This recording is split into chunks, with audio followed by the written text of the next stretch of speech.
Oh, that house is fire.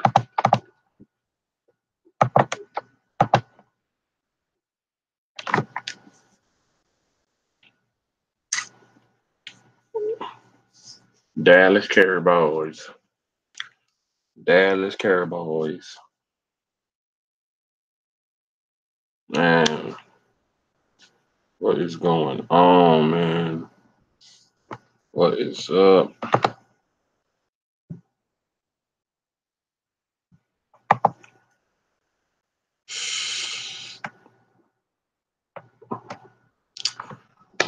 What's up?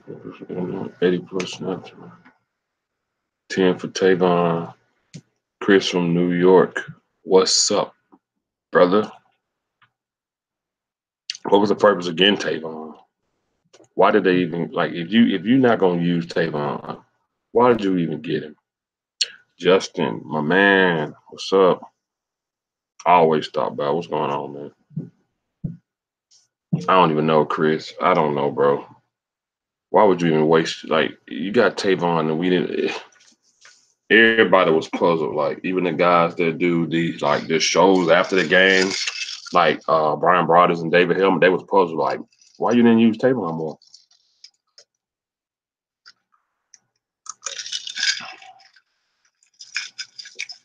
Yeah,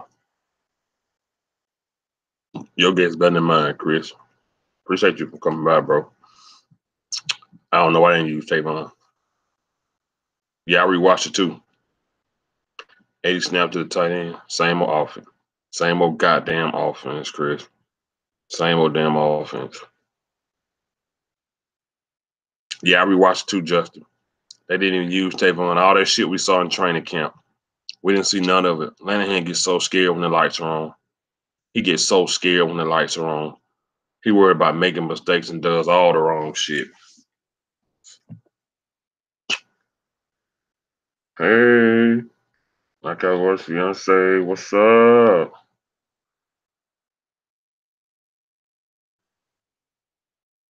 Same shit from last year. Exactly, Bone Sean. Same shit. Same shit. Dak had a confidence issue in play calling problem. Dak footwork is still off. Yeah, you see a lot of the same problems. Tell you another thing. They got to stop trying to turn Dak into a bomber. They're trying to. This is clearly. It has to be Ezekiel Elliott's team. It has to be. It's just the way it got to be. He got to run it. Every team wants the quarterback to run it, and that's what they're trying to do. They're trying to make Dak, but Dak is not ready for that yet. We still trying to make Dak a pot. Exactly. Don't do that. Run the goddamn ball. Run. They get so scared when we mess up twice, and they're just like, "Oh, just try to throw it." Like, what the fuck? Fuck that. Run it. I don't give a fuck what's happening. Oh, we miss a play. You know what I'm saying? We don't. So what? Run it again. We have to dumb down our offense to that. No, I know. Oh, I know, bro. Not enough running. Too much. I mean, just go back and watch the game. They just had Dak throwing all over the place. I told y'all. I told y'all they was gonna do what they can to try to justify Dez being gone, and they had Dak trying to spread the ball to every receiver. So we could say, "See, we don't need Dez," and it didn't work. Lanahan and Gary wanted to make a statement for cutting Dez Bryant. Didn't work. Simp, what's up? 1980 in the house, man. What's going on, man? Appreciate you, bro. You know, it was just a video that needed to be done. I woke up to Cowboys fan arguing with each other after they lost yesterday, and I was like, holy hell, this ain't what to do. Dallas Cowboy football news. What's going on, brother? What's going on? Fifth quarter Cowboys, Dallas Cowboy football news. It didn't work for 1 week. Let's not scrap it. Let's not scrap the P98 just yet. Our game is running. That's what we got to do. Right now, we just got some Sanders, and all we're doing is we're grinding off the rust. This baby's about to get primed and have a new paint on it. It's going to be shiny. That's what's happening with this wide receiver core. We got to do what we used. I'm gonna tell you something though, and you might not agree with it, but Dez Bryant being gone, these guys can fill up the box all they want. They're not scared of no receivers. They're not scared of no receivers, and they won't be. They won't be. Regardless of what people say about Dez, he still got double covered. As long as – see, the problem yesterday, 15 carries. I think you pointed that out, fifth quarter Cowboys.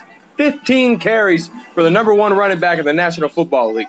Right. 15 carries. You got to give this man at least 22. 22 carries. That's going to open more things up. They abandoned it, and we're still using sandpaper on a little bit of rust. And we didn't have enough time because it started happening with in the middle of the third quarter. We didn't have enough time to start priming this car. It was too late. But look though, first and second quarter they supposed to have ran Zeke wild. This Carolina defense was never tired. Our defense was tired. I live in NY. We play the Giants next week. I can't believe that I already don't trust the kicker.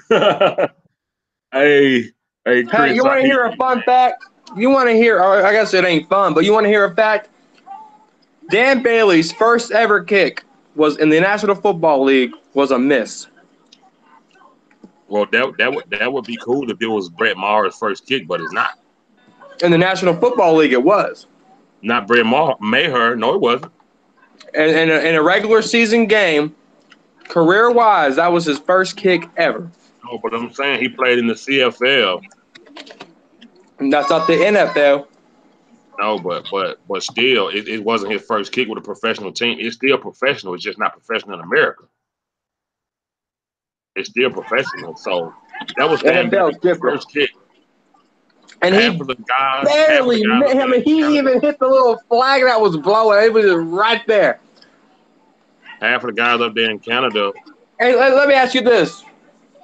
And I'm not talking about Dan Bailey in his prime fifth quarter Cowboys. I'm not. I'm talking about the Dan Bailey the last 2 years. You really think Dan Bailey the last 2 years would have made that kick?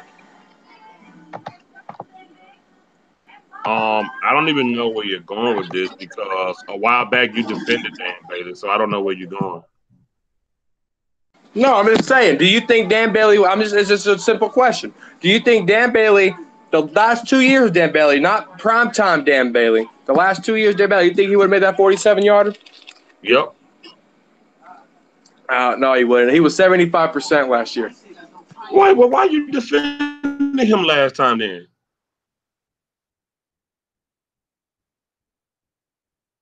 Because he was a Dallas Cowboy. Ain't no Dallas Cowboy no more. I don't defend Tony Romo no more. I would go to war with people over Tony Romo. I go to war with nobody with Tony Romo. I go to war with people with Dak now. He's my quarterback. Brad Maher, my kicker.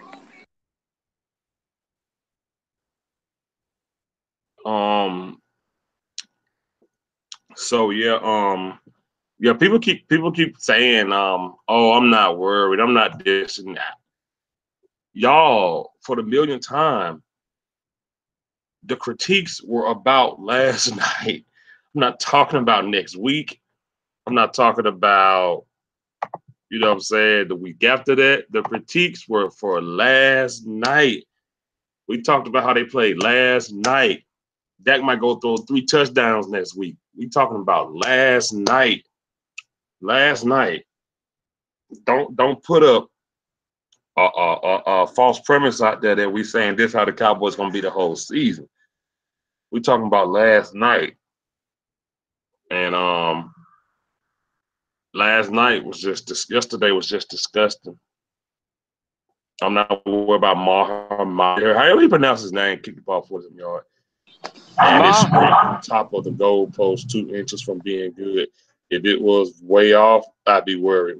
Okay, Justin, I can understand that. Damn, baby. Yeah, I agree with Justin 100.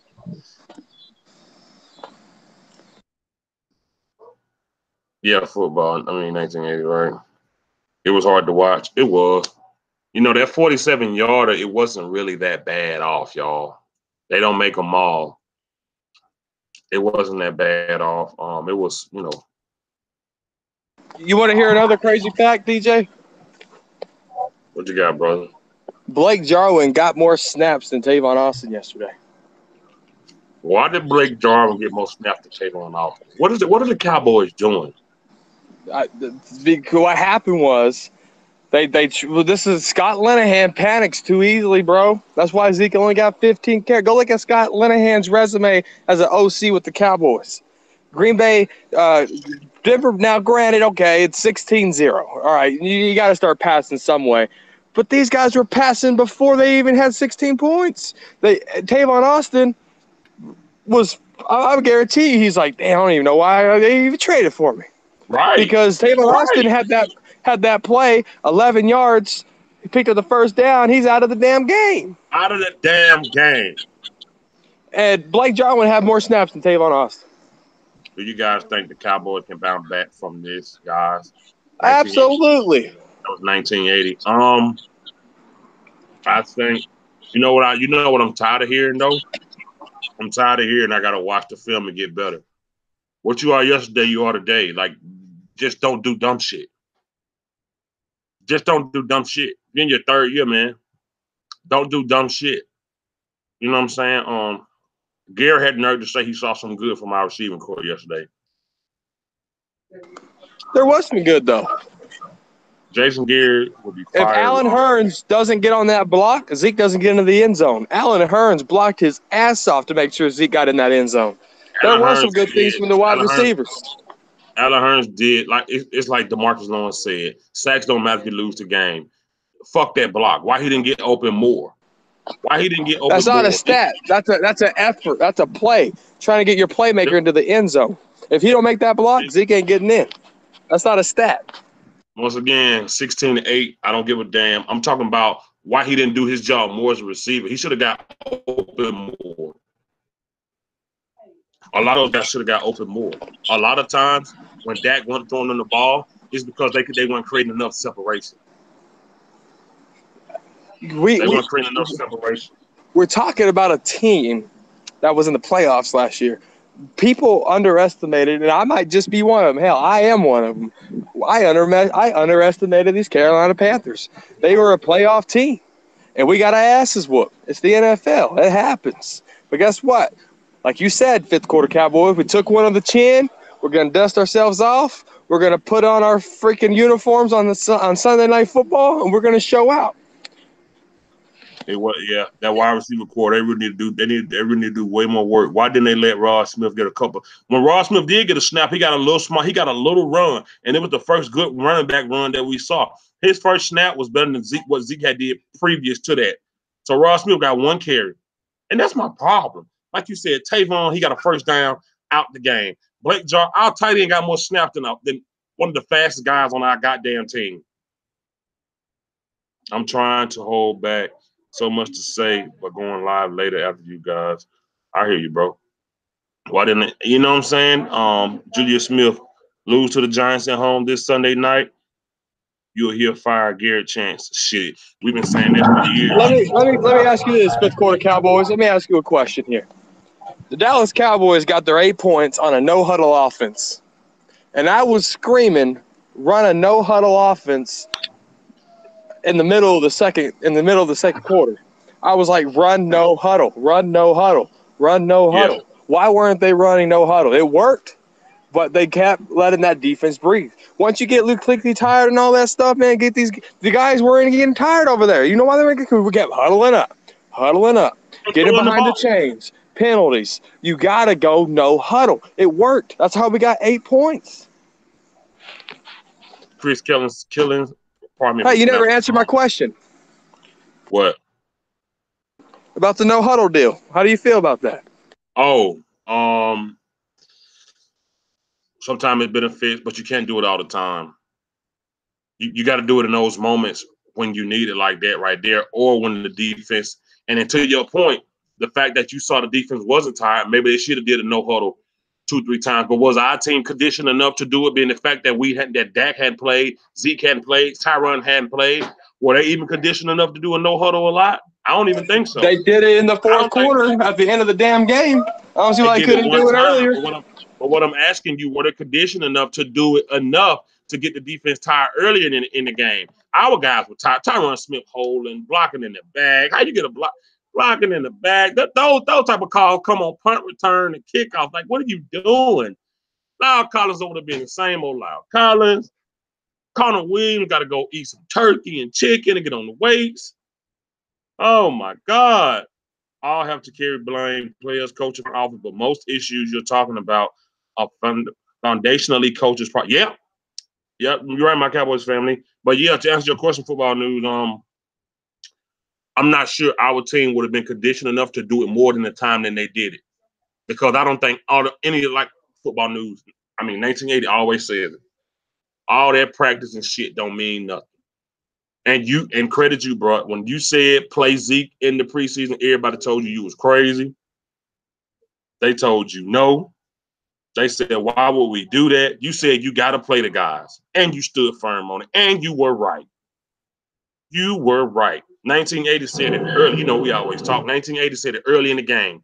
He said Zeke is gassed. And he was. God, he was. He was gassed, man.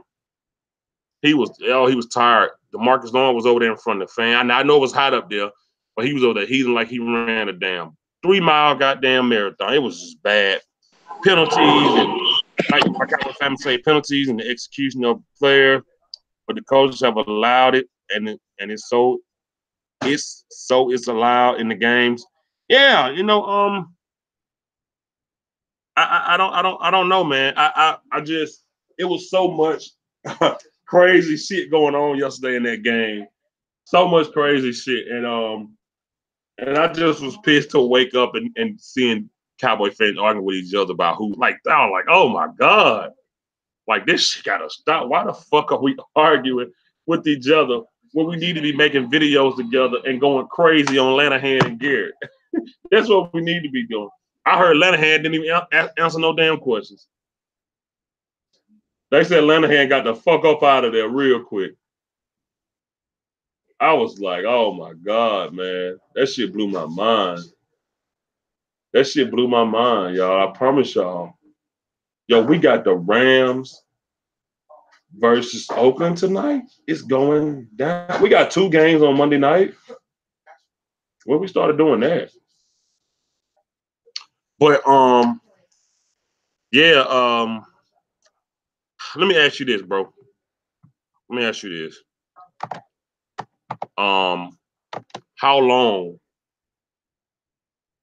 will it take Connor Williams to hold his ground? And the fact that he's a true tackle, how do you feel about them just throwing him at guard and thinking it was going to work the same way they thought Chaz Green was going to work, and they just put him there? How do you feel about that? About Connor Williams? Mm-hmm. Well, I ain't gonna say he's done put a fork in him just yet. Oh no, no. He did. Go ahead. He second round pick. He played tackle at Texas, and they moved him over to left guard. And yeah, he has to get some bulk up. And he was playing against beast. the three technique over there. What is his name? There's Poe and there's another guy, and these guys ain't they're not pushover guys, and he's a rookie, and to just allow 2 sacks, as the rookie playing against men in the NFL, that line was probably the best defensive line, probably the top 3 defensive line the Dallas Cowboys are going to play this year. I don't know, but see, here's my thing. It's not about him only allowing 2 sacks. It's about the pressure he also allowed. He allowed his opposition to drive him into Dak so many times, and it threw Dak off. So it's not just about the sack. It's about his legs not being on, upper strength, lower strength. It was just so much. And just to quote some of my Cowboys family said about the Dak friendly, he said it's Lanahan friendly, and you are correct. That's what it is. It's Lanahan friendly. I said months ago about this Dak friendly shit. What does that even mean? I said months ago, y'all, these coaches, man, these coaches, they cannot turn Dak into a throwing quarterback.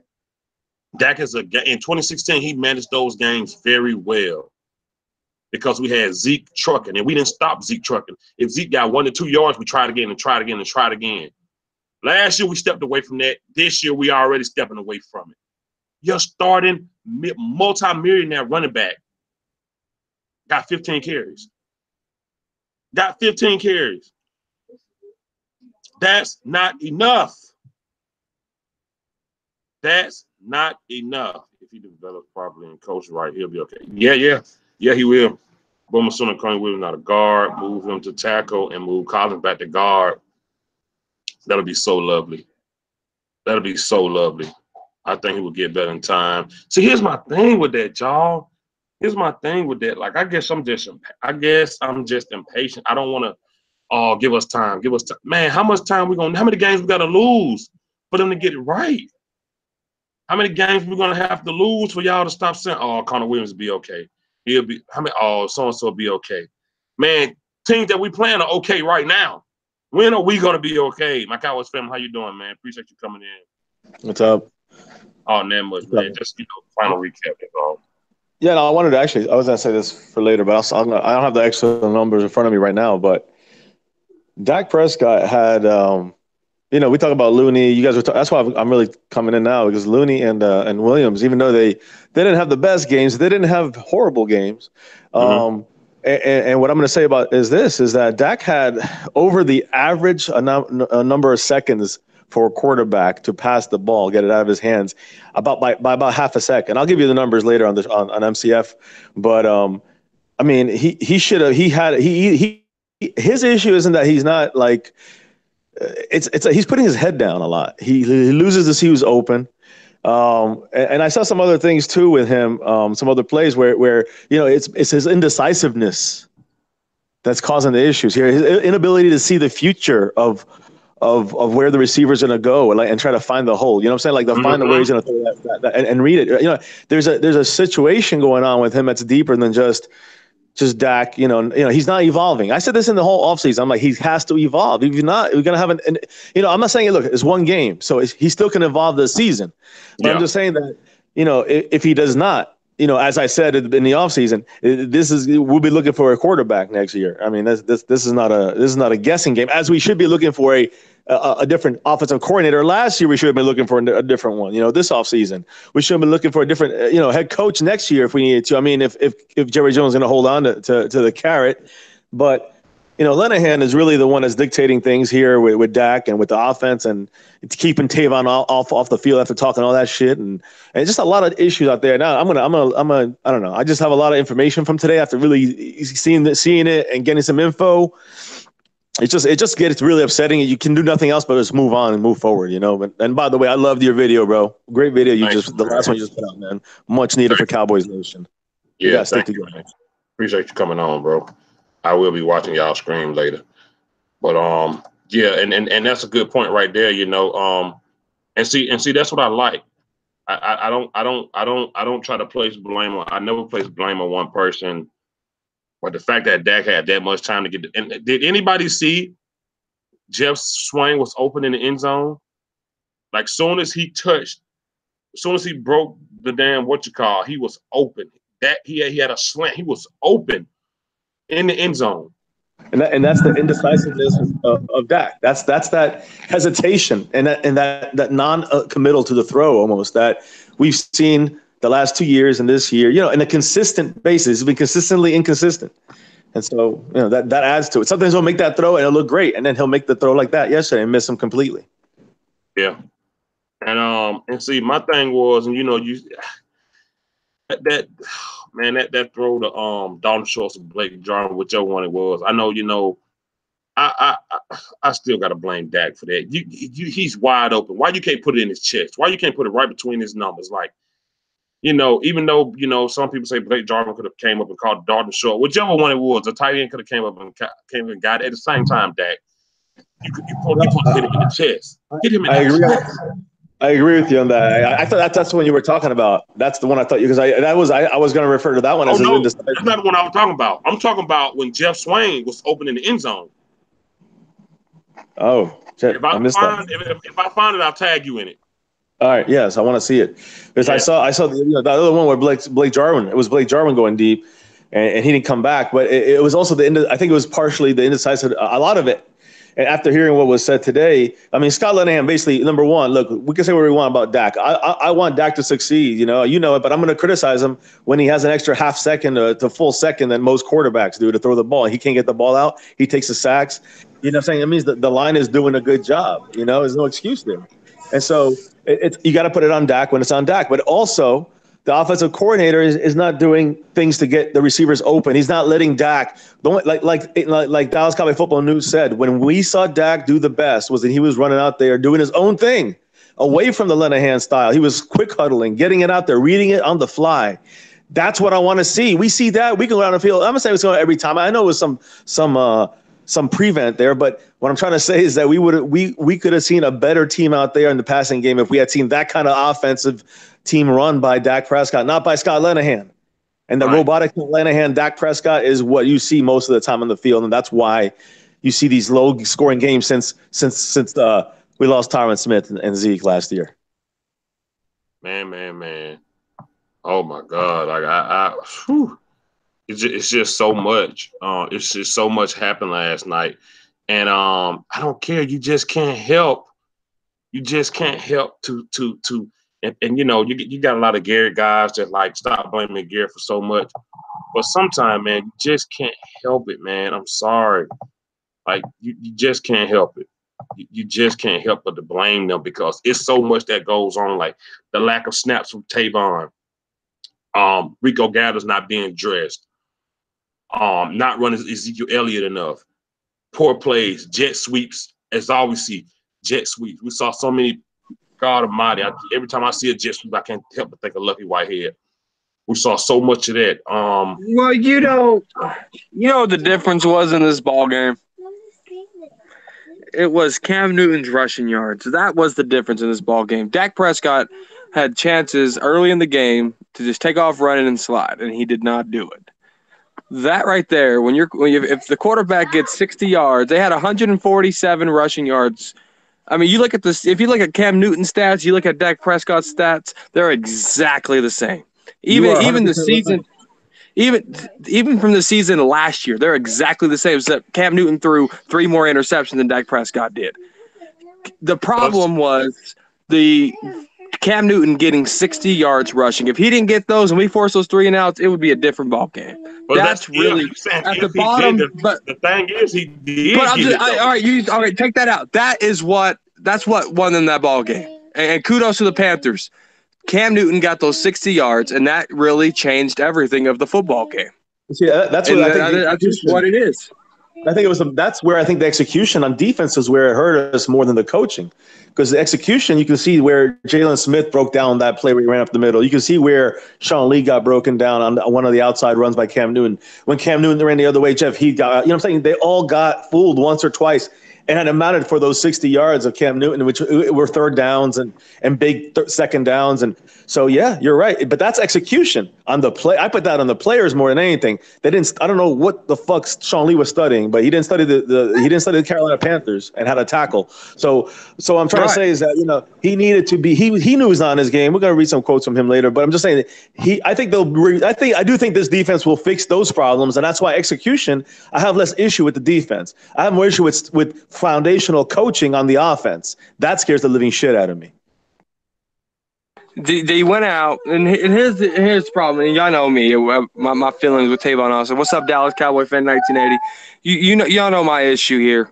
I have the issue with Tavon Austin and stuff like that because I knew Scott Linehan wasn't the. If Sean McVay couldn't do it, I knew freaking Scott Linehan wouldn't do it. And that's why I thought the trade was stupid. And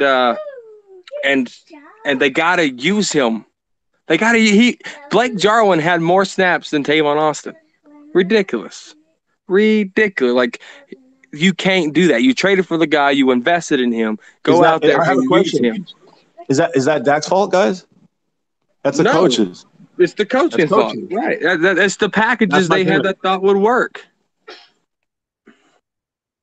And in the end, the foundational issue are the coaches, the top three coaches, the top coaches, especially Garrett and Linehan. That's the foundational issue. And you got the Will McClay issue. You got the Stephen Jones, Jerry Jones issue. But on the field there, when it's game time, what they got on the field. Those are the guys that are causing the issues. They're setting us up to lose. It's fucking annoying. Yep. Hey, Dallas Cowboy fan 1980, what you got to say on the topic, brother? Yeah, what's up, man? Hey, what's going on, guys? Thanks for having me on. I lost my voice a little bit from yesterday, so just bear with me a little bit. I wasn't going to talk for a while. I wasn't going to get on, but the first thing I'm going to say is I watched DJ's video earlier, and he made a good point as far as Cowboys Nation. I want to shoot a shout out to you guys for the work that you put in on YouTube. Cowboys family, you put in work every day. Dallas Cowboy Football News, you're always positive, no matter what. Even if we lose, we're always positive. DJ with the knowledge and the king of debating, and pretty much say what's on his mind, no matter what you think. So I want to give y'all all the love and the praise. Cowboys Nation has to come together because there's too many Cowboy Nation YouTubers out there that we're divided, and we shouldn't be. We're all I don't want to make this a gang or anything, or we're not doing any drive-bys or any shootings or anything, but we gotta remember that we don't play for the Cowboys and we're fans, and we got to show each other respect. And I'm gonna show y'all respect before I even start talking about the topic. And that's one thing we got to do. Even people in the comments section, we got to show everybody respect because everybody's adults, everybody's got families and kids and things like that. And being disrespectful, it doesn't get very far on the internet. So we got to make sure we do that. This is a great show. You guys are talking about what's the topic we got? What's the topic we on now? Well, we're just talking about how we're talking about two topics here. Cam Newton's rushing yards, how that affected the game in a major way. And then he had over 60 yards rushing single-handedly by Cam Newton there. And then we're also talking about why Tavon Austin wasn't used more. Well, Cam Newton, he got a lot of rushing yards off of missed tackles. Sean Lee, our leader that we've been counting on. We've been counting on this guy all off season. Each and every one of us on the round table has been saying the same thing about Sean Lee. He's our leader. He's our guy. When we get him out there, our defense is better. And he missed a lot of tackles last night. He was basically a spy. If y'all go back and look, he was kind of a spy on Cam Newton last night. He's the only one that can do it because he has the most experience. And he was a spy, and he was missing a lot of tackles. So I don't know if it's because I don't know if it's because he didn't play in the preseason. Like I said, like I've been saying, like you guys have said, especially me and you, football news. We've been saying these guys need to play in the preseason because yesterday was like their last preseason game. Now they're probably after that game. Now that I've calmed down and came off my my pissed off mode, it seemed like after that game, they'll probably get back in the rhythm. But see, it's kind of hard to tell because of the leadership, the lack of leadership. You know, like the video I just made. Lanahan and Jerry Jones got in their limo and left. When the Cowboys family, when you told me that, I said, "Oh my God, like really?" That's just like teachers leaving their students in the classroom high and dry, and the parents are iffy about why their kids didn't pass to the next grade, and for parent-teacher conference night, the teacher gone, nowhere to be found, no explanation. So the parents are like, "Well, what the hell?" You know, so that right there, as long as you got that kind of leadership, we're gonna always have problems, regardless of what kind of talent we got on this team. That's why I said last night, guys, we're in trouble. We are in dire strait here. I mean, we're in trouble. Cam Newton shouldn't have got that many yards if we could have wrapped up. Things that basic thing is wrapping up. That teach you that in Pop Warner football. Y'all know that. And what was the other thing? I'm sorry. Tavon Austin not being used more. That's right. Tavon Austin. I'm sorry, guys. Tavon Austin. I don't think they know how to use him. That's just like Deion. When we got Deion, if you remember, sorry, guys, my voice is. If you remember, we got Deion. They didn't know how to use Deion properly. Yep. Deion could play both ways. Troy Aikman, he didn't know how to throw the ball because Deion was so fast. He was an X factor. He was the fastest guy on the team, and the fastest guy in the NFL. Hell, the Cowboys don't know how to use those They never had a history of being able to use those X. The only thing they could do with Deion is let him be a shutdown corner and return punts. But as far as putting him on the offensive side of the ball, they really didn't know what to do. He had to kind of freestyle it and make up things himself. That's what Tavon Austin's probably going to have to do because obviously times have changed and players don't have that type of power anymore, but or that type of talent. But they just don't know what to do with him because they're not used to those type of players. When the last time we had a player like Tavon Austin? See what I'm saying? So it's just they got these guys. They got Rico. Rico wasn't even dressed. He wasn't even dressed. Why? Why am I on a plane? Why am I traveling with you guys? Why am I here? Why'd you put me on the team? Y'all know that. I'm gonna quit talking, man, because I can't get my voice out. So hold on. Y'all run the show. I got another question here, and I'm gonna ask my Cowboys family here. Back about 4 or 5 years ago, Jason Garrett stripped Bill Callahan away from his play calling duties and took over play calling duties. That's when they brought in Scott Linehan. The year before that was 2013, or what was 2012, something like that, right? 2012 is Jason Garrett stripped Bill Callahan away from that play calling. Do you think, in the direction if this offense keeps stalling, do you think Jason Garrett will pull Scott Linehan's play calling duties? I wish I could say yes to an extent. Like, obviously, anything's better than what we got right now, in my opinion, than we got right now. We've done it his way, Linehan's way. We've done it 3 different ways in 3 different years with Dak. We're on to the 3rd way, which is it's not off to a good start. But the Carrot today in his press conference said that that's not happening. He's not taking it all. He said that. Who knows what the truth is, but he said that he still has faith in Scott Linehan, and he's going to continue to rely on just basically giving it all up to Scott Linehan like he has been. And there's a bitch. Well, the local Mike Ducey, the local sports analyst, sports news guy in here in the Metroplex, he brought that up, and he said he talked to Carrot. He talked to Jason Garrett, and he said it might be a possibility.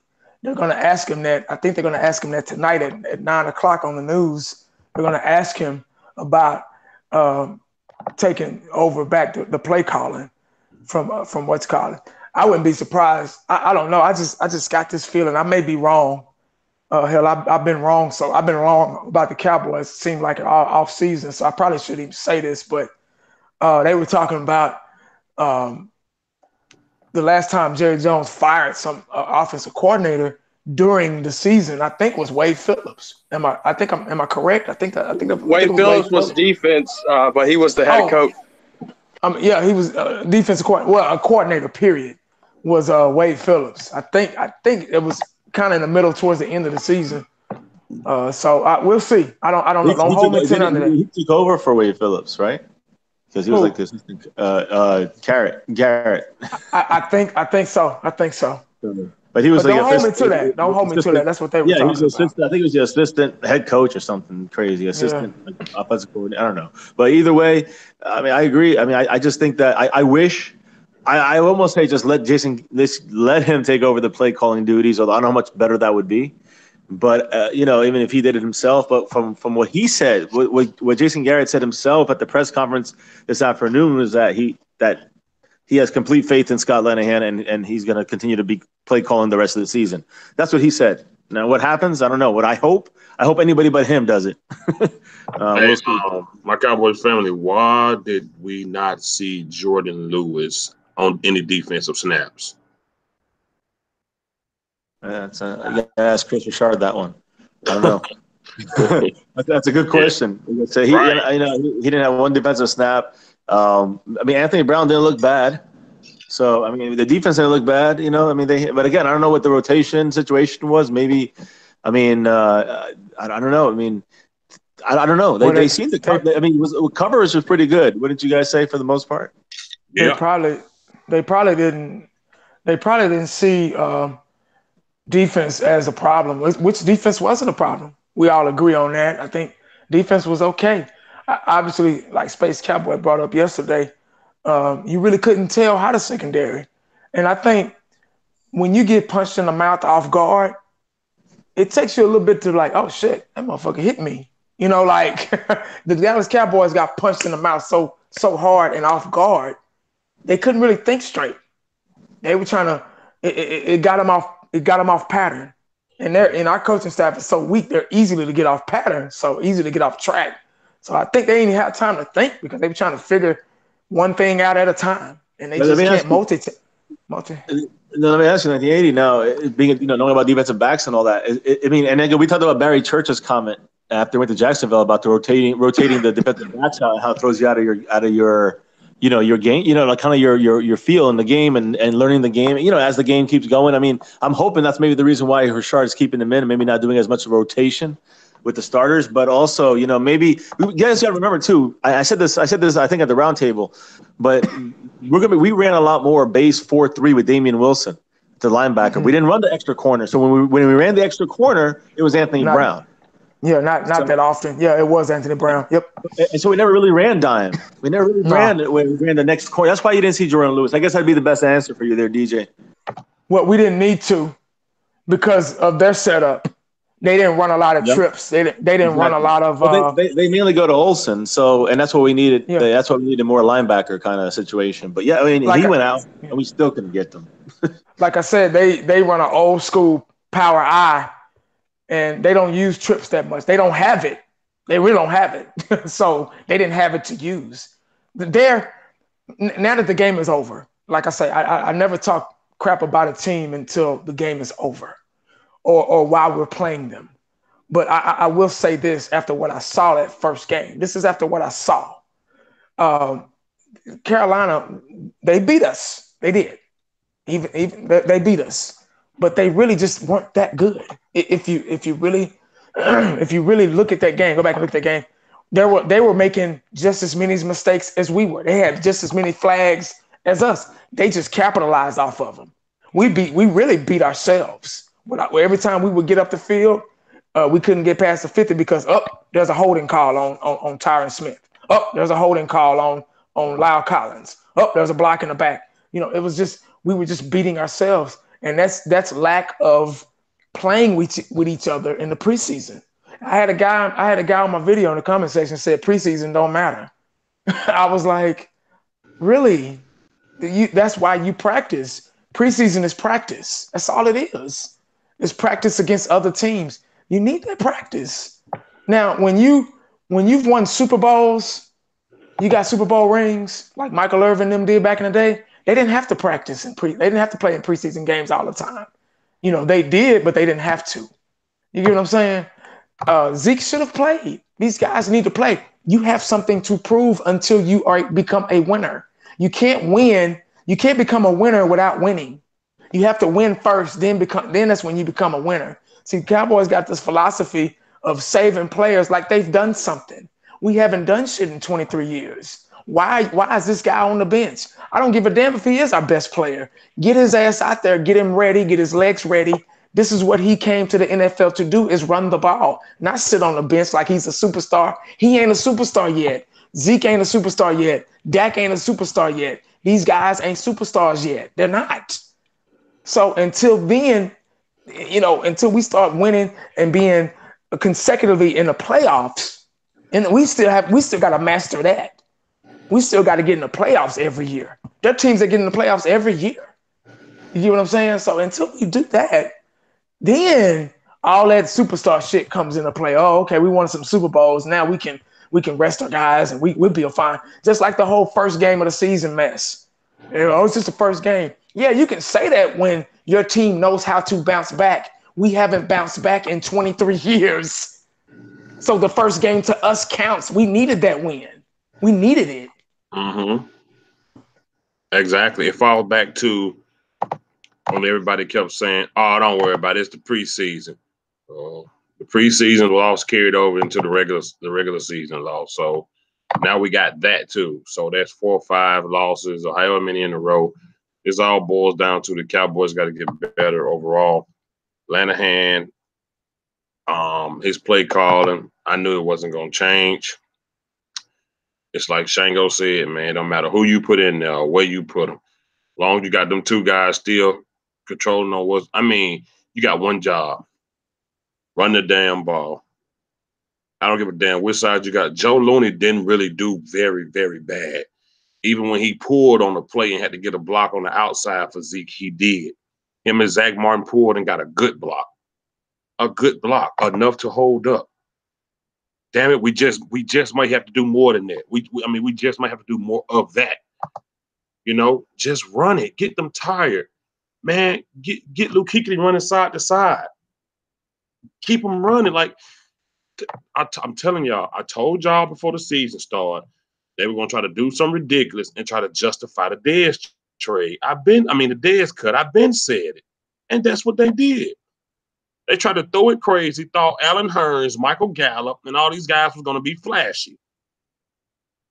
You got a goddamn one opportunity to get you a first down to try to stay in the game.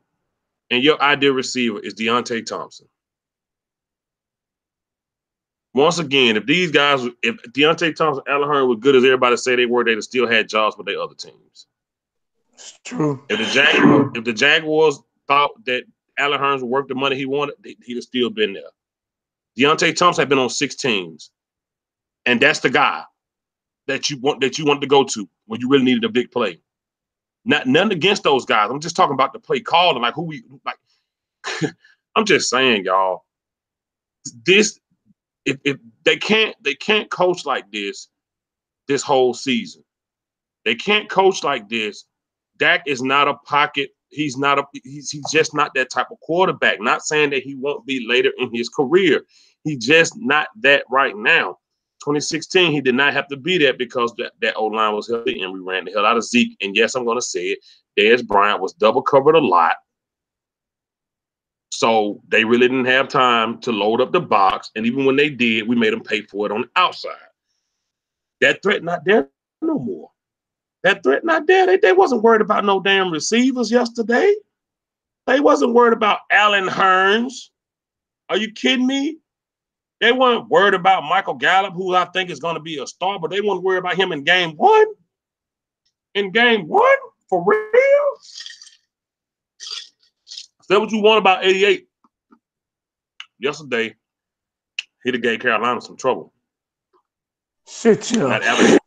Not advocating to bring him back or anything, but I'm just saying, They need to I call think him. Dez Bryant would have gave them some trouble. And you cannot tell me there's no way you can't say that those damn cornerbacks would have just shut Dez Bryant down. Man, Nope. are you kidding me? Nope. No goddamn way. I don't care. Yes, Dez dropped balls, but goddamn it, yesterday ain't nobody do nothing. You can contribute that to Dak. You can contribute that to the receivers themselves. You can contribute that to Lanahan. You can contribute it to Garrett. But at the same time, when you on that field and you throw it to the 88, he probably get a pass interference. He's going to catch it or he's going to drop it. But you can bet your damn ass they're going to have somebody helping that cornerback over the top, which going to leave somebody open to get that damn ball. It'll probably left Beasley open. It'll left a tight end open. It'll left somebody else open. All in all, I'm saying the Cowboys has made some fucked up decisions in the offseason. They made some fucked up decisions with Dez. They did not anticipate Jason Witten retiring. I think if they did, they probably would have kept 88. I mean, it's just ridiculous. You got Maher, how you pronounce his name. He missing a 47. Hey, my Cowboys family, you know what's funny about this? We were just talking the other night when somebody told you to fucking relax about a kicker. And we said sometimes that kicker got to show up. Am my memory right? Am I correct? Did we just now have that conversation the other night? And we said the kicker is important because sometimes you need him to step up and make it count. I mean, we can't say that Dan Bailey would have made the 47-yarder for sure. But I would have felt a little more for some reason. I mean, unless there's something that everybody knows that we don't know, that something's wrong with his leg or something. I would have rather have Dan Bailey out there in a 47-yard field goal than. Oh, I'm not even talking about the person kicking. I'm just saying for those that said the kickers really don't matter. Oh yeah, the kickers always matter. Obviously, I mean, again, I know people say sometimes they say that's just the kicker. The kicker is a whole part of your scoring. You know, you don't want to. We always say touchdowns over field goals, I always say that. But let's be real. Sometimes you need those field goals. And yesterday, it would have changed the dimension of that game if we hit that field goal. That said it don't matter. They was on the damn edge of their seat, one Maher to make that damn field goal. Think about what happened with Carolina, and they missed the extra point. And we got close enough to scare the shit out of them. Even though we played like garbage, we still were close enough to beat that team. And that's what I'm saying is that if they look that bad, I mean, that's great. But that means we look worse. I don't know who said that. I mean, I'm really embarrassed by our product out there. And I mean, every Cowboy fan should be, for whatever reason it may be that they feel it. Some people say the players, some people think it's the coaches. I think it's both. I think most of us think it's both. It's execution on some situations and it's coaching on a lot of situations. And that combination is going to equal what we saw yesterday in the field, and that's unacceptable for the star. And that's the way I think all of us. I don't care if you want to trash talk. I don't care if you're a film breakdown guy. I don't care if you're a daily live stream guy, or I don't care if if you like to just get on here and do live streams or whatever, or just get the power videos going. I don't care what kind of video you do, what kind of YouTuber you are, what kind of fan you are. This should piss off every single Dallas Cowboy fan to see what we got on that field. I don't care who you blame. It should, it's a team effort, right? To win, it's a team effort to lose.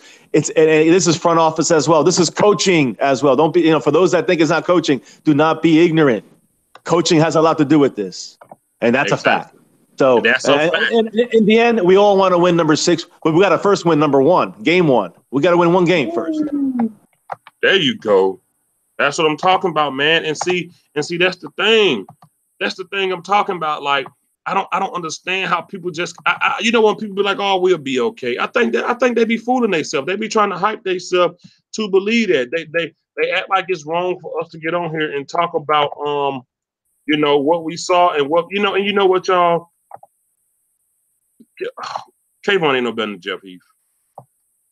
He's not. Kayvon Frazier was lost yesterday. He was lost. He was fucking lost. God, I don't think he was as bad as we all saying we think he. I think he actually had a not a horrific game, but I mean I think there's better free safeties out there than Jeff Heath and than Frazier. That's all I'm saying. Like, well, there's a way to use his strengths because he does have strengths. I remember Darren Woodson, when he first came, he was a big-time hitter like that. Darren Woodson didn't develop his coverage skills until later on in his career.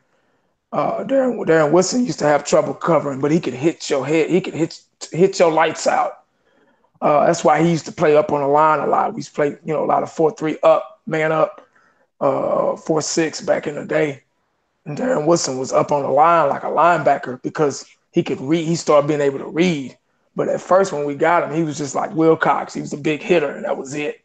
And then he started being at the right place at the right time. So that's what gave him a starting position, because I think James Washington was starting at that position first, if I'm not mistaken. Darren Woodson had learned. But see, it's how you use them. Kids are not going to go into the classroom and teach themselves. They're going to. They need teachers to teach them. You can't go to the next grade without a teacher. You have to have a good teacher to be a good student. And that's what football is about. It's the same thing. If you don't think that, I don't know what to tell you. But you have to have good coaching to find those strengths. It's your job. It's your job. It's your obligation to find the strengths out of people. If you don't, just like Chris Richard is doing, he's finding strengths. He's probably the only coach on his coaching staff that can do that. He knows how to do that. These other coaches don't know how to do that. And that's why these guys, Lewis and everybody, and they look bad because, he don't look that good. Well, look who his teacher is. I mean, I don't know. I mean, it's just, it goes back so far. And the defense was okay. Defense was fine. They'll get it eventually. It's just that right now we're impatient. We're growing impatient. We've been impatient. Yeah. And how many times are we going to start over? Right. How many times? How many times are we going to start over? If a child is doing it right, how many times are you going to make him start over and do it again? He doesn't want to do that. He don't want to, I did 2 + 2 already. I know what that is. Why am I starting over? Cowboys keep starting over because they don't know what they're doing. They honestly don't. They put on a front like they do, but they don't. If you listen to Coach Jarrett's, when he was talking at post game interview, he had no clue what to say. He didn't. He says the same things every time because he doesn't know. Bless their hearts, they just don't know. And this is what we got. This is what we got to work with, and it's sad for us because we ready to win. We ready to win, man. We start over what again? What the fuck? Why? No. We want to win now. So that's just what we're dealing with right now. Man, and shout out to David Short in the comment section. He said Looney played well yesterday. May have played better than any other O-line. Yeah, him and Zach Martin were the 2 best offensive linemen we had yesterday. Can y'all agree on that? That's Joe true. Lewis and Zach Martin were the 2 best offensive linemen yesterday. Yeah. Never heard their name. True. And that's what it was. That's what it was. It is. And David also said the offense is still Tony Romo's offense. Lanahan needs to configure the offense to fit Dak's strength. He's not trying. He can't. He's not good enough. Lanahan liked the playbook he got. He trying to make that fit Dak. He trying to make that fit Dak. That when you a kid and you get the little blocks and the little container to put them in to match the damn block. Garrett is trying to put a square block in a circle hole. That's what he's doing with Dak. He trying to make it fit. That's why they said Dak friendly, because he wanted to keep it a throwing style thing. He just switched up to the receivers who he think could get open. But then you realize it wasn't even about that. It's you. It's you. Even when Dez was dropping ball, it wasn't even about that. It's you. It's you. It's Lanahan. Because now that Dez is gone, game 1, if we see this shit throughout the season, like I told y'all, this is game by game critiquing. I don't know what we're gonna do against the Giants, but this is what we did against the Panthers. And the way we started our opening season is not the way the Dallas Cowboys is supposed to start their opening season, coming off 9-7 and losing every preseason game. If y'all saying if y'all is okay with last night after 9-7 and losing all our preseason games, offensive line banged up, Tyron Smith, we don't know. They'll never tell us. Travis Frederick out, hope he gets better. This basically vanilla ass, same ass playbook. The only thing he probably did was change the cover of it. and we got a bunch of wide receivers that folks are letting they damn second stream cornerback cover. Come on, man. Come on. There's no reason for none of this. And like I said, the defense did good, but they also did some bad. They weren't perfect, but goddamn it, they held them to 16. They should have had 68. Hey, DJ, Cowboys Abroad said, Cowboys Abroad's a smart dude, man. I like that. I really like that cat. Yeah. He said, DJ, what concerns you got? What did he say? What concerns you the most after the game? Yeah, I told him, I said it's 50-50 with me. It's 50% play call and 50% player execution. Yeah. Because neither one were basically on point last night. Dak Prescott with his slip ups. Zeke looking rusty, can't find holes. He hopping side every time he got the ball. He hopping side to side. He wasn't patient enough to let holes open up. He just didn't look like himself. Zeke needed so much help from the O-line last night, and when other cases, he didn't. Because, we always see Zeke turn something that could be a negative into a positive, and he did that a couple of times last night, but you can tell that Ezekiel Elliott wasn't ready. And you always say, bro, practice is not the game. It's not the game. It's different when you got guys actually trying to take your head off versus your teammates. Yep. It's not the damn same. You've been saying it. It's just not. Maybe I look terrible because more turnover playbook. And Cowboys Board made a good point earlier, man. He said, you can't practice for 3rd and 21 because that's what we was in most cases last night. Yeah. We practiced for this. We practiced for 10 seconds on the clock, red zone situations. You can't practice for 3rd and 21. Because last night we were seeing 3rd and 15, 3rd and 18, 3rd and 21, 3rd and 19. God almighty. Hey, DJ, did you hear when Troy Aikman even said it? He was like, when Zeke was getting stuffed at the line of scrimmage, Troy Aikman, I wish I could have recorded it, but he said, I don't know what these guys are thinking, resting the whole preseason, think they're just going to come in here and, just turn it on like a switch on and off. That's not gonna work, man. It's not gonna work. So, Dallas Cowboys football news. Let me ask you something. Before you was on, being cool with Tavon, Scott Lanahan said, "I'm glad we got you. Wanted to get you in the draft." And last night to see him play that little, what do you think that was? Do you think that was like because sometimes you could say, oh, he wanted to get this guy going, or maybe they wanted to get this guy going. But Tavon Austin is really fast. Tavon Austin and Michael Gallup got the most separation during training camp because they quickness, they speed. Who the hell were they lining up out there to the point where they couldn't put Tavon out there? Like, what do you think? Do you think Tavon was injured? Do you think Lanahan just had a cluster? Like, what did you think happened, man? Well, when the trade went off, and they traded Beasley, or not Beasley, they traded Switzer, and then, they give up the 6th-round pick for Tavon Austin. And the reason why I was pissed, because Scott Linehan's grinning ear to ear on that conference call right before Jason Garrett asked him, are you healthy? After they traded for a player, they're going to ask him if he's healthy. That pissed me off, too. And then my whole deal was, I said it all off season. And then Scott Linehan said, we're going to use Tavon Austin. I was like, all right, I can't argue this no more. Scott Linehan said he's going to use him. I trust him. Scott Linehan proved why I was so pissed off yesterday. He can't use him. If Sean McVay can't use him, I know goddamn good and well Scott Linehan did. Couldn't do it. And you got to use them. Prove me wrong, Scott Linehan. I want you to. That's why I was so pissed about this trade, because you're not going to use them, brother. Yeah. David Short said, Dak literally graduated from college, was drafted 4th round, and started as a rookie. Romo sat 4 years before he started in the place of Bledsoe. 1980 talk about this all the time. You got to learn. In 2016, Dak was on autopilot. He we had Zeke, man. You couldn't stop him. It wasn't nothing they can do. Well, yeah, you're right. You can't put that all on Dak right there, because hell, they lost their first game and won 11 after that. You're not going to No. bench the hottest quarterback. But here's the thing. Here's the thing you got to remember.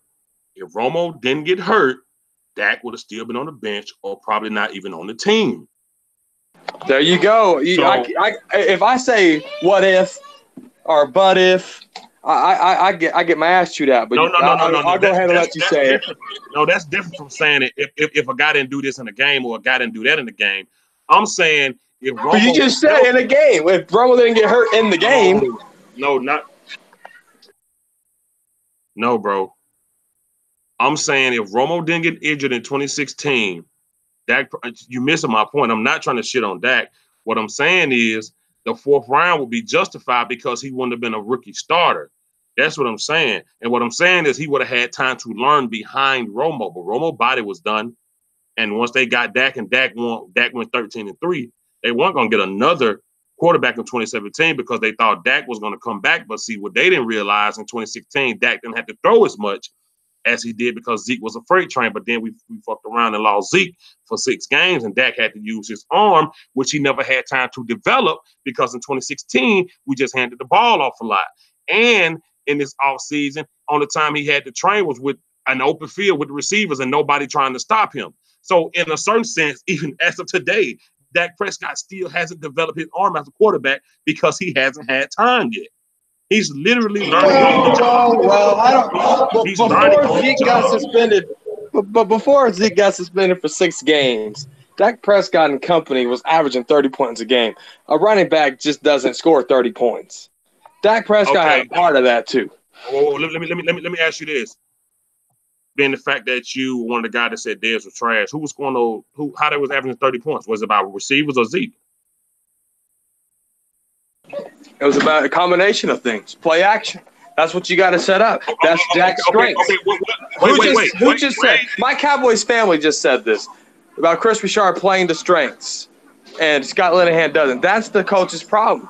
We know how effective and accurate Dak Prescott is in play action. You got to use his strengths, and to set up play action, you got to use running back. You agreeing with me right now? Do you know that? You agreeing with me? That's what I'm saying. But Tony Romo's best year statistically was in 2014, and that's because he had DeMarco Murray. You are literally agreeing with everything I'm saying right now. No, I'm not. But, no, I'm not. No, I'm just saying Dak Prescott wasn't part of, or Zeke wasn't part of that 30 points before he got suspended. It was Dak's too. No, what I'm saying is Dak Prescott is a much better player when the running back is there. When the running back is gone, like when Zeke left, how many games we went without Dak throwing a touchdown? I'm saying he's not ready yet to be a standalone quarterback like Aaron Rodgers, Tom Brady, Drew Brees. Let me ask you this, though. Let me play a little bit of devil's advocate here. How do we know he's not ready? Dak, the playbook, you said it yourself. It's only a sheet long. How do we not know Dak Prescott ain't ready? Well, that's because of the inaccuracy and the mistakes that he make. I don't care what a playbook says. When you're on that field, whatever guy is open, that guy is open. He had the exact same stats as Cam Newton last year. Cam Newton threw 3 more interceptions, and last night their stats were damn near twins, identical twins. And Cam Newton beat us. Why? Because of the 60-yard. Dak Prescott played with nothing but heart yesterday. That's what I see, heart. And if you play with heart, you got my respect. And Dak Prescott, the inaccurate throws. Hell, even Cam Newton was inaccurate yesterday. There was 3-4 plays that he threw over his wide receiver that could have been easily touchdowns, but he overthrew them. It happened. It was the first game. Dak Prescott, who scored 4 out of 5 series in the preseason, just didn't play enough preseason. Dak Prescott's going to be fine. He scored 4 out of 5 times in the preseason. It was rust. He didn't play. He didn't play week 3. He didn't play week 4. He didn't play for 3 weeks until yesterday. It was all rust. It's got to be fine. Okay, let me ask you this. Who said Dak wasn't going to be fine? Huh? Who said Dak wasn't going to be fine? I don't even know what you're talking about. Well, you're talking about inaccuracies and everything, like inaccuracy and all that. You go back. There was 32 teams that played yesterday. I guarantee you, nobody was fucking perfect. All right, man. I'm moving on to the next subject. So Dallas Cowboy fan 1980. Let me ask you about Cheeto and Byron Jones. God Almighty, those guys pretty much held it down. Byron Jones did good, but I don't think we really even saw anything going Cheeto way yesterday. Could we possibly be seeing? I don't want to talk crazy or make you have a heart attack by saying this. But in Cheeto, do we see a young Dion? As I ain't want to talk crazy or nothing. Not to that magnitude, but he will be. Both of them are, like you said earlier, about Byron Jones' athleticism. I've been proven wrong because I was iffy about Byron Jones. You always said that Byron Jones is gonna be really good at corner, but I was iffy about him moving from safety to corner because it's such a big difference. But Byron Jones has really stepped up. I'm proud of him. Really, really stepped up. I see these guys being pretty good. Good shutdown corners in their way, in their style. Yeah. And, there'll never be another Prime, but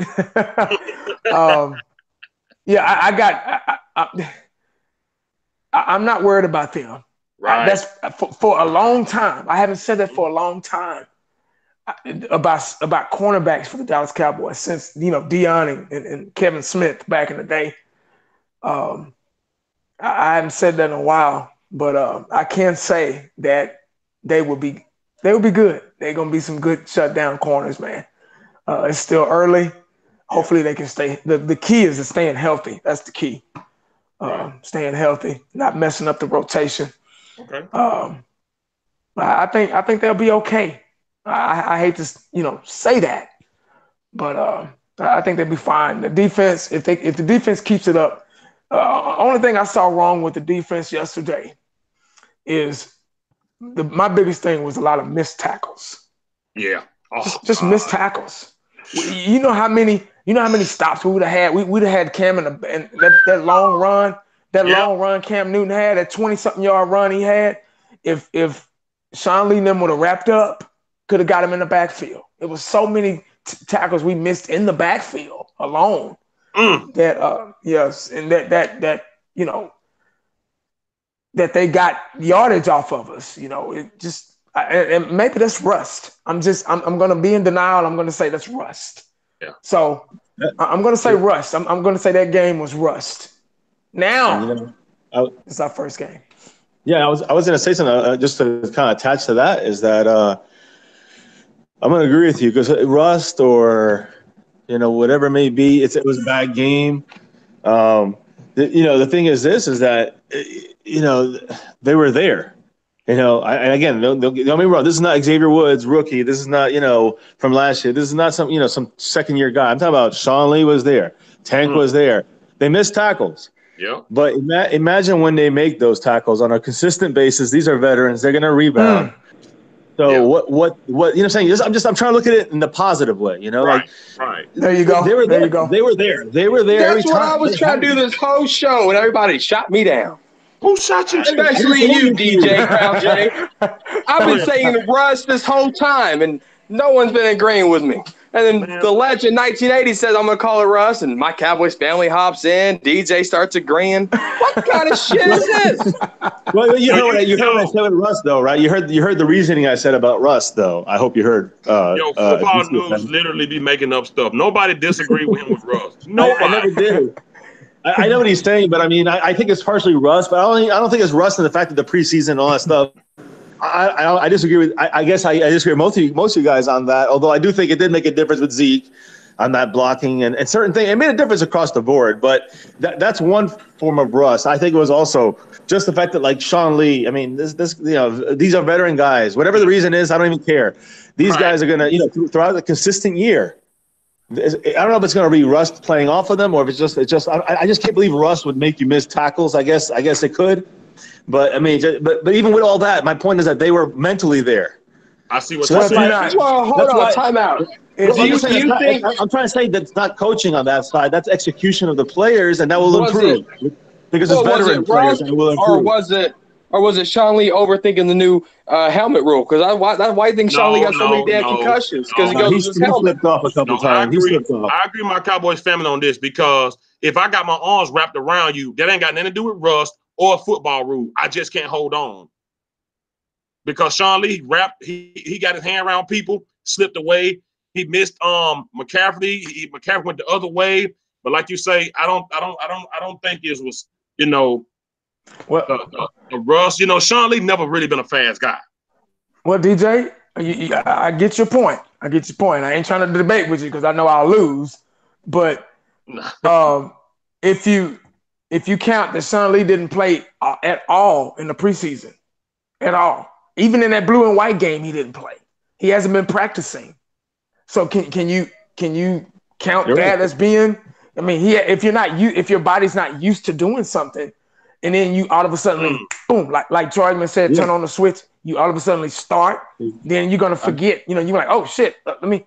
I don't know. Maybe I'm wrong. I don't know. I think Sean Lee played about 8 series in the preseason. Yeah. No, and I agree with you on that. I agree actually with the hits by Zeke and the hits by Sean Lee. But my thing is that they were mentally this is not Xavier Woods or the rookies or saying second, third year guys. I guess that's more my point than the rust issue. It's more these are veteran guys and that will be okay. I'm saying defensively will be okay because the coaching is good. The Chris Richard is good. Marinelli's on them. My point is that even I'm not the biggest fan of Marinelli. Richard's really got control of that team and the passion of that team. And I think we're okay when these veterans, again, the two guys we're talking about are the two leaders of the defense. They will be making 15 tackles and 3 sacks a game, whatever the hell, it's going to be. But they're going to come through. It's just that this game definitely it showed the rust or the lack of preseason play or the lack of hitting or just they were just off a step and it's not really cohesive with their teammates. I don't know what it is, but the point is, these guys, if you were telling me 3 or 4 of these rookies were doing this or second, third year guys, I'd be freaking out on defense. But that's not the case, So it's not the scheme, it's not the defense, it's the individual mistakes by players, and they'll get better. But the offense is the opposite, and that's what scares me. Okay, smartest man in the world, Space Cowboy 17. What's up, man? Nothing much, man. I would have hopped in earlier. Just got done work, man. You got to pay them bills somehow. Yeah, absolutely. You ain't got no goddamn bills. let me ask you something, man. I don't think my Cowboys family saw it yet, but did you see when Jeff Swain was in the end zone open? Actually, yes. I even called it out when I was on the TV stream. Okay, I thought I was the only one saw that. No, dude, as the play was happening, I said Swain, as he cut in, I said that's a touchdown. Yep, wide open.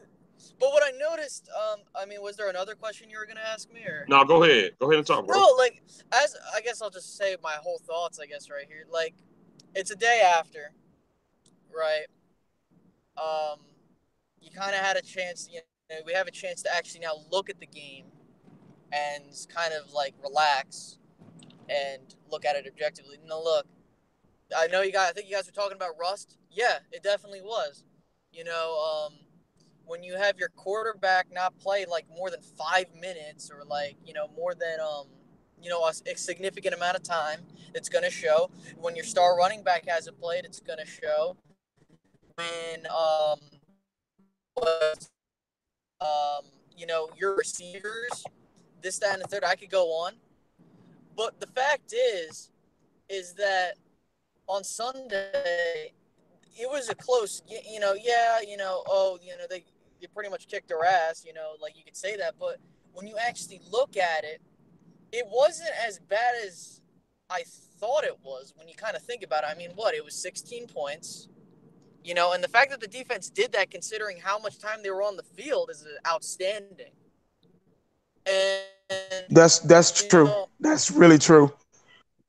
Yeah, so I gotta give and I will say this: if this was just an aberration, and the fact that our defense played that good and our offense was that rusty, or the team was rusty as a whole, oh man, I can't wait to see what this team does at 100%. And again, we'll see what happens next week, but they can't take next week lightly. You know, we can look and say Dak, we say like, Dak, underthrew. He wasn't paying attention some year, this, that, and the third. We could say that. But then you got to look at it. It's a team effort, right? You know, Zeke has to be capable of making those blocks to make sure Dak has a clean pocket. He has to be cutting correctly. The line has to be blocking. Receivers have to be getting open. Corners had to be covering. Linebackers need to be doing what they got to do. I can go on. So, everyone played a factor for why we lost. I could say coaching, but that's beating a dead horse, to be honest with you. And at the end of it all, hey, you know what? I saw what happened in previous years. What was it? Dak's first game, he had 45 attempts, and he only completed like half of them. And it looked like people were saying, Zeke's the next Trent Richardson. Dak looks horrible. Remember back in 2014, first game of the season, Romo threw 3 picks. People thought he was done.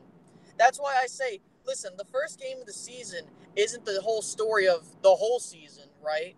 But at the same time, it's against the Panthers, an NFC team in a tough conference, keep in mind you.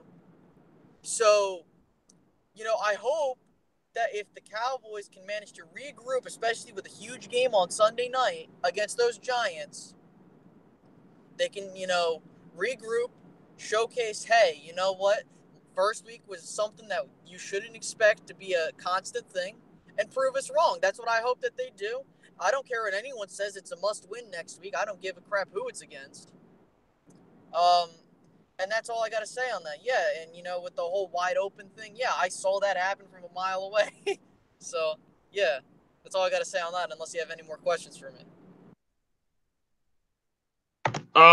No, just pretty much general discussion. Like, I think people miss the memo when we go live after games. They assume that we're talking about that the Cowboys are going to play the same way the next week, and I can't drill in people's head how much like we are talking about right now. It's like, oh, we're going to be fine. That's cool. But see, there are patterns that we got to worry about, and patterns are Garrett has been on the sideline and saying nothing. Lanahan, same plays. Jet sweep is so done. How many predictable plays we had last night? How many times guys got stopped for a loss? It's nothing changed. This man had months to sit down and reevaluate with his coaches on not being predictable again. You had cornerbacks last year that were laughing at us on Twitter because they knew what we were going to do.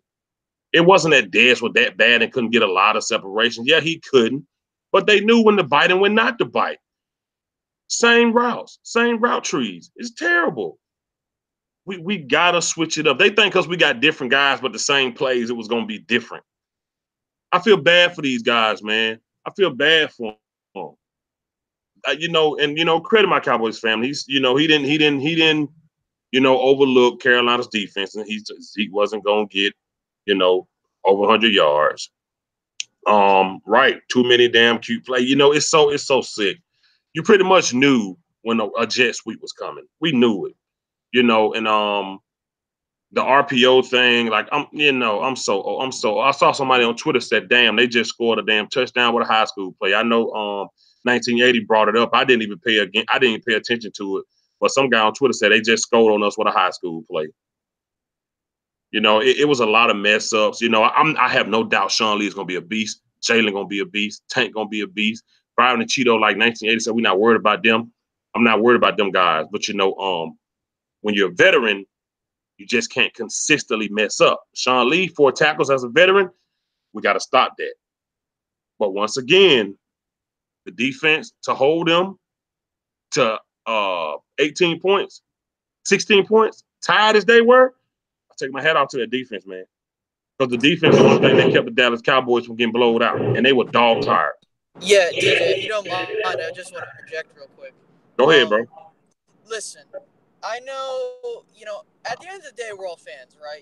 Like, I pissed off with certain plays? Yeah, absolutely. I was mad when Dak underthrew Jarwin, this, that, third. But you got to understand, right?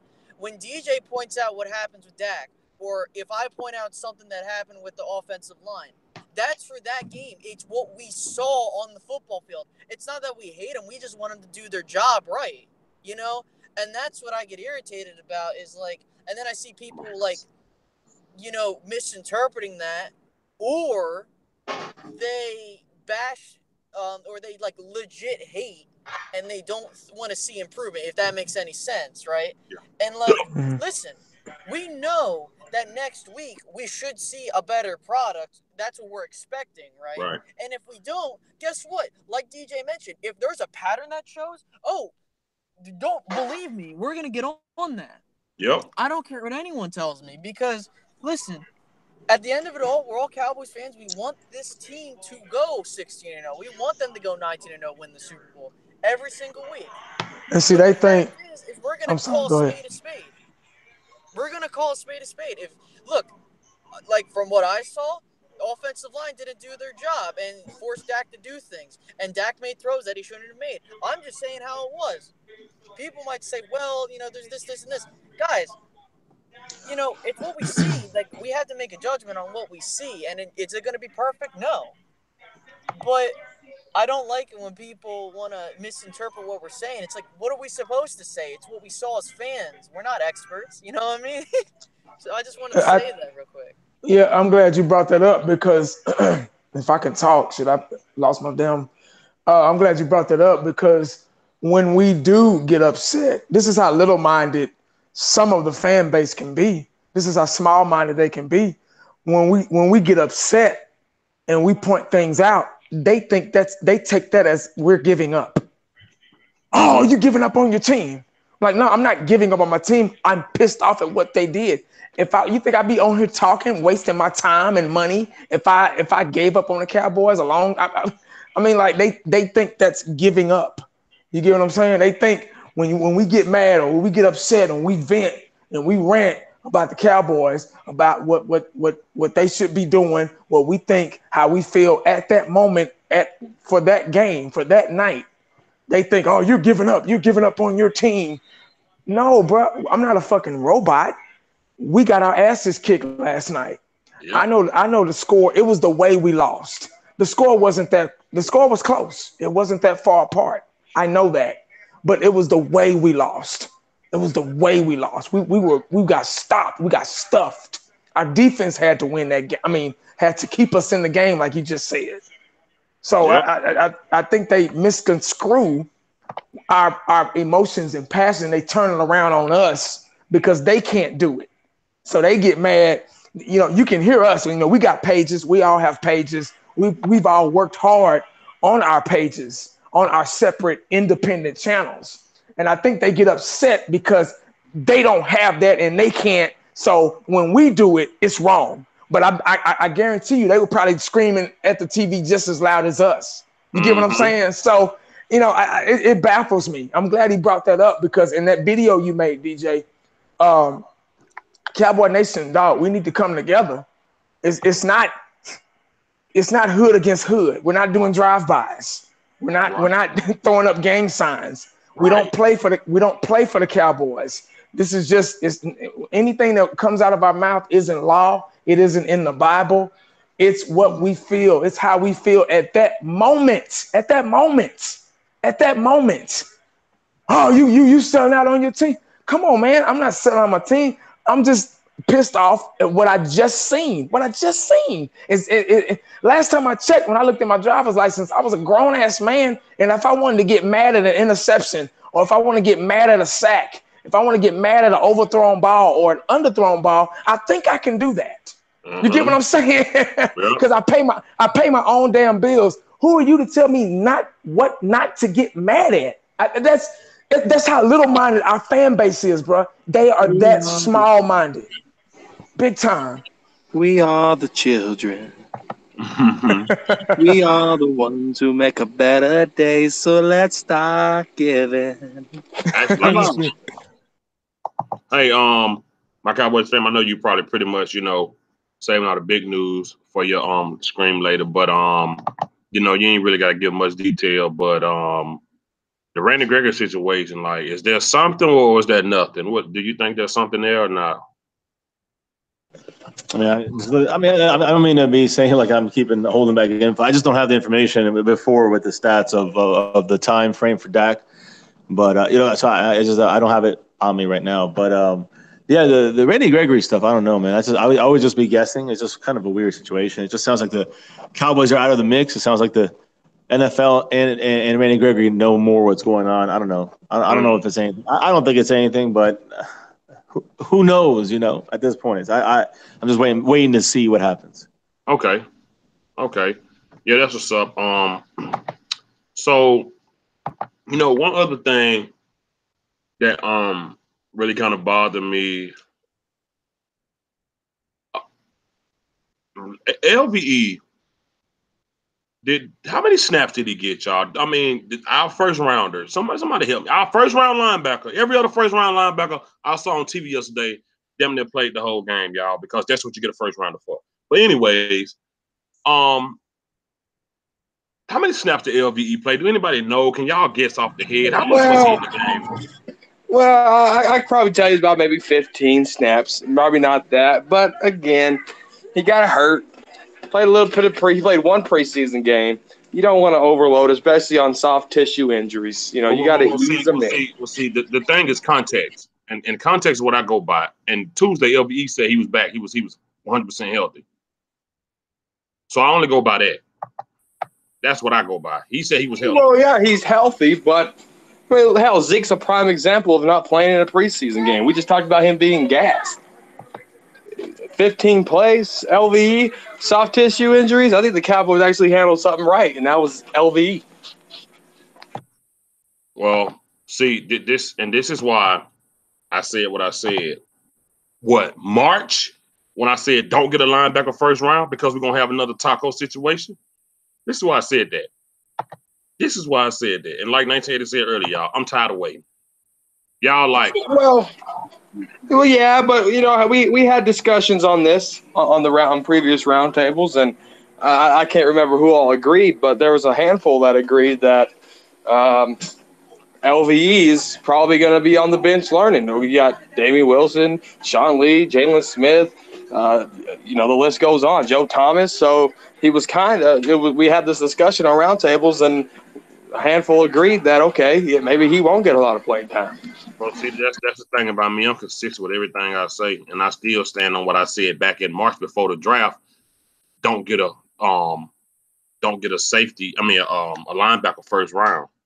That's what I said, and I was going to stick to it, and I'm still sticking to it now because you're going to have these situations to where, like, when first round you could have got you a safety or a big time receiver to replace 88, but you go get a linebacker that came in that only played 8-on-8 football, had a neck injury, and he only started his senior year because the guy before him was there balling out. I had a problem. Not saying I got a problem with it now, but I'm just telling you what I was saying back then. And in a big game like this, where Cam Newton is a big guy that can break out for a run, you need a bigger, taller guy like LVE to light him up. And I personally don't think he was in there enough. If he was hurt, they should have said something, but he said he was 100%. So I feel like they wasted that not putting LVE in there because Jalen didn't show up yesterday. Now I got no doubt Jalen gonna be a beast. But Jalen, he I just didn't see 54 flashing a lot yesterday. Like, my gripes aren't thrown out there to somebody to throw them back at me like, oh, well, you got to know. I'm just telling you how I felt about it because there are a lot of things that I feel like we sabotaged ourselves on yesterday that were self-inflicted wounds that we could have capitalized on, but I just have no clue what was going on. I didn't understand a lot of things we were doing yesterday. Offensively, I didn't understand a lot of so much throwing. I don't know what they was trying to do with Dak. I don't know what they are doing with Dak. Like they trying to make Dak into John Elway, or I don't know who they're trying to make Dak Prescott into, but he's not that person. And you can't become that person during a game. Those are not in-game type things you can do what they want to do with him against those type of defenses. You just can't do it.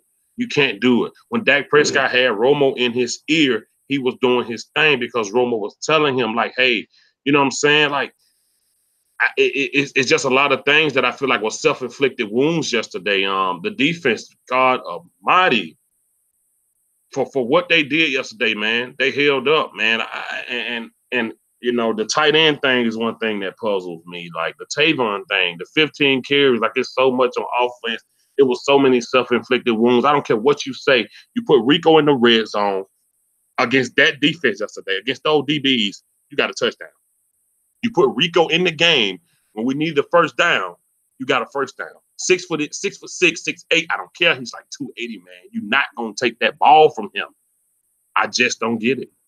I get it, but I just keep it to myself. But it's I don't know if they want to win. And they saying Jerry left the game once Dak Farmer said he just got up and left. I would have been disgusted too. I would have left because this the shit you let happen. This the shit your ass let happen. How dare Lanahan not want to talk to nobody? How dare you? You put on that type of goddamn disgusting ass display and you ain't got no damn explanation? Piece of shit. Piece of shit. Simple as that. Self-inflicted wounds. Too many. Way too many. Way too many, man. Way too many. I tell you this. They got to get better. They got to get better because the schedules get worse. They got to get better because the schedule gets worse. Yep. I don't care. I'm not saying it to debate with no one. They got to get better because this schedule is not lightening up. It's not going to light up. Like the offense just got to get better, man. And the safety position got to get better too, because we do got Drew Brees this year. That got to get better because we got them damn Jags this year.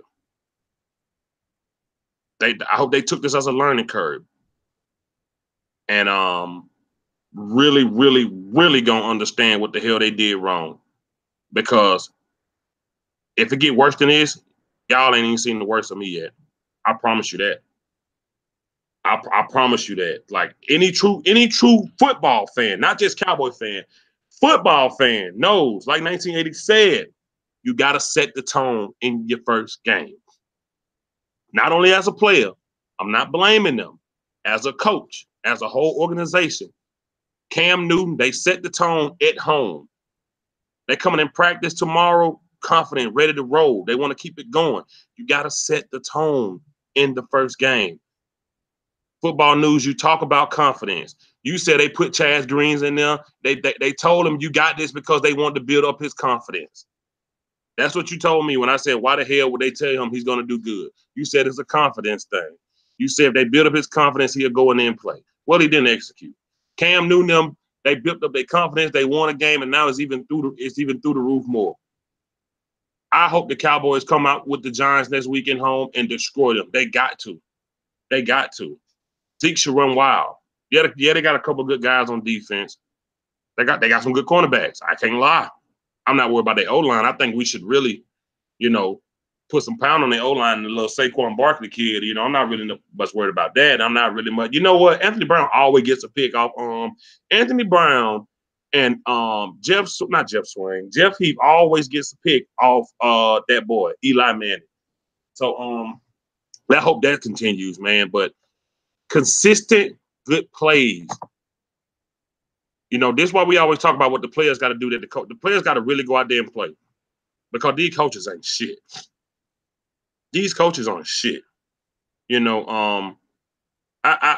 don't know, man. Lanahan, y'all. I promise y'all, if anybody can go, it will be him first. Hey, I just want to stop in. Hey, you want to hear about new age coaching? Yeah. His new age coaching, Scott Lanahan, and all that shit he talks. We talk about Dak, and we know Dak is of course to blame in this as well. But just tight ends played 82 snaps. Tavon Austin played a total of 10 snaps with just one touch. I'm just saying. So I'll leave it at that right there for you guys. This is Scott Lanahan dictated, not Dak Prescott dictated. Just want to make sure that's clear. Exactly. Right. And see, 1980, that's what we're saying. And they get mad at us.